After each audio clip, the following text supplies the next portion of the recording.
म एमालेको समर्थक त हो नि त मबाट सुरुवात हुन्छ भने एमाले तपाईबाट सुरु हुँदैन तपाई त एमालेको झोले हो नि किनभने एमाले त झोले अभियानै चलाथ्यो नि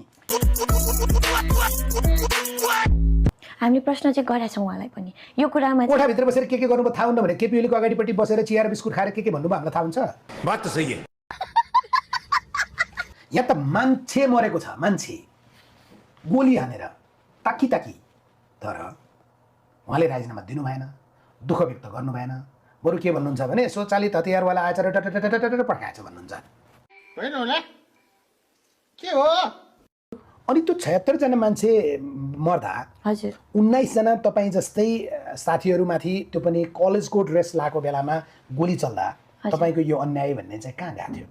त्यो बेला पनि अन्यायको आवाज उठाएकै थियौँ हामीले कहाँ घरमा हजुर कोठाभित्र त्यो बेला त कोठाभित्रै बस्ने उ थियो नि त सिचुएसन थियो नि त हजुरलाई थाहा छ त्यो दिन हजुर राम्रोसँग थाहा छ होला जेन्जी आन्दोलनमा जानु भएको थियो गएको थिएँ कहाँ हुनुहुन्थ्यो कि बानेश्वरमा मिराज ढुङ्गाना जस्तै हुनुहुन्थ्यो अनि मान्छे मरेको छ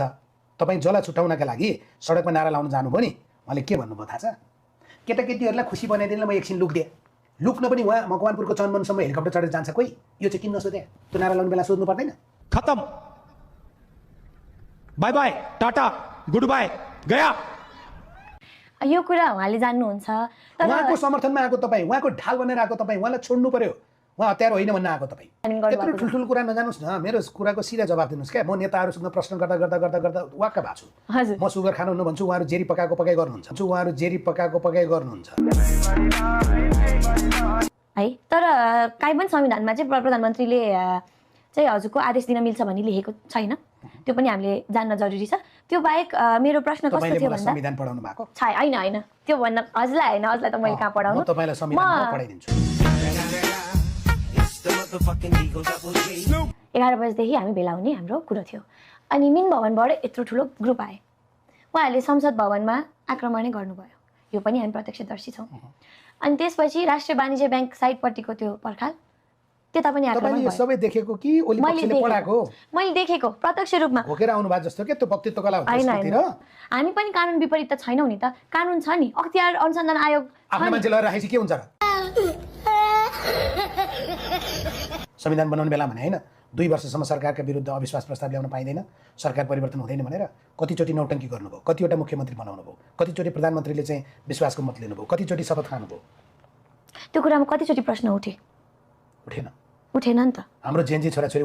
उठ्दिएका कारणले मात्रै आज यो दिन आयो नत्र त्यो कुरामा अन्धभक्तहरू हेरी यहाँ टेप यहाँनिर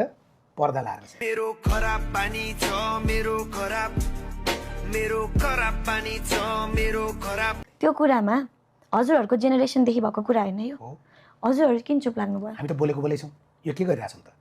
सबैजना सडकमा गएर यस्तो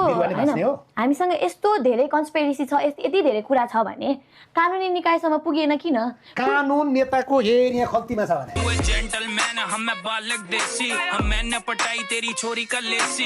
मैले शनिबारको दिन कसरी पक्राउ पूर्जी जारुको भनेको थिएँ कसैले आएर चाहिँ तिमीलाई आज बलात्कार गरौँ आज शनिबार पारौँ मेरो पक्रा म सामूहिक रूपमा तिमीलाई बलात्कार गर्छु यो भिडियो छ है मसँग तिमीलाई सामूहिक रूपमा बलात्कार गर्छु अनि म आज शनिबारको दिन गर्छु मेरो पक्राउ पूर्जी जारी हुँदैन अनि म आइतबारसम्म फरार हुन्छु तिमी मान्छौ भनेर भन्नुभयो चले एक काम कर 200 रुपए दे और 50 रुपए काट ओभर एक्टिङ के वजह केपी ओलीको हकमा या रमेश लेखकको हकमा त्यही भाव उहाँलाई पक्राउ गर्दा बिदाको दिन थियो त्यो कारणले प्रहरीले अर्जेन्ट पक्राउ पूर्जी जारी गर्यो र त्यसको 24 घण्टाभन्दा बढी अर्जेन्ट पक्राउ पूर्जीका आधारमा उहाँलाई डिटेन्सनमा राख्न पाइँदैन र आइतबार उसले के गर्यो अदालतसँग पक्राउ पूर्जी लियो कुन अवस्थामा त्यो हुन्छ भने ती व्यक्ति भाग्ने लुक्ने देश छोड्ने या प्रमाण नष्ट गर्ने त्यो अवस्था देखियो भने प्रहरीले त्यसो गर्न पाउँछ कानुन अनुसार गरेको काममा किन यत्रो प्रश्न good question you are a good question मलाई यो प्रश्न एकदमै सोध्न मन नलागेको मन नमानेको तर सोध्नै पर्ने प्रश्न किनभने त्यहाँ कमेन्ट हेरेको थिएँ मैले तपाईँले चाहिँ आफैले आफूलाई भाइरल बनाउनका लागि यति धेरै मेहनत गर्नुभयो भन्ने आरोप लाग्यो किन भन्न मन लाग्यो भाइरल हुनु राम्रो होइन मलाई त कस्तो गरिदिन्छन् भने अभिषा म जीवनमा चुरोट खान्न तर म त मिमहरू हेर्छु होइन त्यहाँनिर मलाई पुरै चुरोट खुवाइदिएर मेरो घाँटीमा मैले सुनहरू केही लाउँदिनँ तर यहाँ त्यो ठुल्ठुलो चेनहरू लगाइदिएर के बनाएको म बुझ्दा पनि बुझ्दिनँ त्यस्तो भन्न मन लाग्यो सबैभन्दा अचम्मको कुरा चाहिँ मलाई मान्छेले विश्वास गरेको देखेर गाली गर्ने मान्छेले त गरिरहनुहुन्छ मलाई मान्छेले चाहिँ विश्वास गरेको भन्ने अनि किन लुकेर हिँड्ने? Good question. You are a good question. उहाँ चाहिँ एउटा सल्लाहकार चाहिँ हाम्रो राष्ट्र स्तरमै उहाँ एउटा सल्लाहकारको रूपमा चाहिँ चाहिन्छ भन्ने चाहिँ मेरो धारणा हो। त्यसो राजनीतिको भन्नुहुन्छ ठुलो युवा समूह चाहिँ उहाँ चाहिँ जेलमा चाहिन्छ भन्छन्। हामीले कुरा गर्दाखेरि मलाई राँच्नु भयो बा। अब मलाई चाहिँ कस्तो भन्दाखेरि उहाँ त अध्यक्ष हो, बलियो दलको अध्यक्ष हो होइन। बलियो दलको अध्यक्ष हुनुहुन्थ्यो।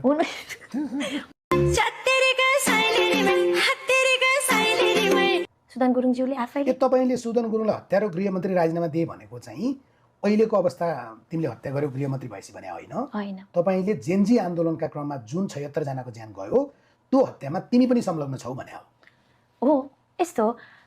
नेतृत्वले त नैतिक जिम्मेवारी लिनु पर्दो रहेछ भन्ने कुरा हामीले थाहा पायौँ नि त। अनि तपाईँको केपी ओली बाले चाहिँ लिन नपर्ने, अनि सुदन गुरुङ जो हामी नेपालीको एउटा सदस्य हो अर्थात् त्यसको संयोजक हो उहाँले चाहिँ जिम्मा लिनुपर्ने होइन होला के हो? तर कसरी यस्तो 360 टर्न भयो? हिजो त्यही केपी ओली राजीनामा दिए भन्ने, हिजो त्यही तिम्रा छोराछोरी गाडीमा हाम्रा बाउआमा खाडीमा भन्ने नारा लाउने मान्छे,